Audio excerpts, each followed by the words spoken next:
Bonjour à tous, je suis heureux de vous accueillir, vous qui arrivez sur cette page du site du service biblique Évangile et Vie.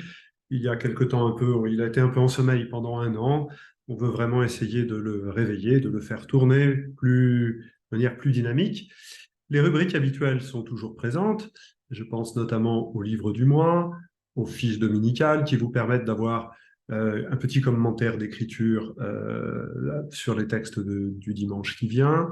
Vous avez le podcast Baladomélie, vous avez le podcast Au commencement.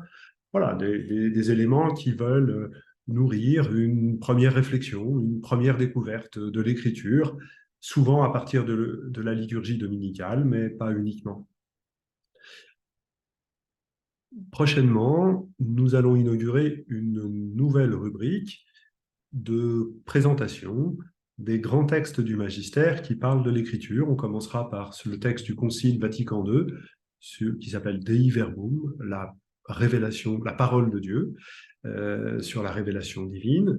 Et ce texte est vraiment fondamental pour la vie de l'Église contemporaine, puisque c'est par ce texte-là que le renouveau biblique a été officiellement initié, même si bien évidemment il avait des prémices auparavant. En tout cas, c'est suite à ce texte Dei Verbum que notre association et notre revue ont été créées pour vraiment rentrer dans cet effort. Alors, on va commencer par le relire ensemble au fil des mois, des trimestres. On mettra des petits commentaires. Et puis, je tiens à vous présenter notre nouveau numéro des cahiers évangiles, le numéro 205, qui s'intitule Lire la Bible pour vivre le synode. Nous avons collectionné, rassemblé un certain nombre d'articles écrits pour l'occasion qui veulent réfléchir à l'expérience synodale à partir de la Bible. Alors, il y a une lecture du prophète Jérémie, savoir comment il était habité par cette parole, y compris quand il était en difficulté. Il y a petit commentaire sur la prière de Jésus, Jean 17, comment la mission et la communion se mélangent.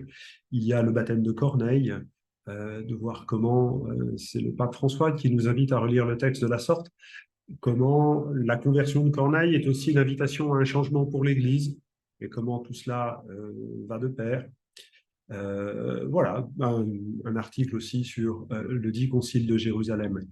Autant de textes qui ne veulent bien évidemment pas avoir le dernier mot sur le synode, mais qui veulent montrer que dès le début, l'Église était synodale et que la parole de Dieu aide l'Église à être synodale, même attend une Église synodale pour être lue pour ce qu'elle est. Voilà, je vous laisse avec tout cela et je vous dis à bientôt.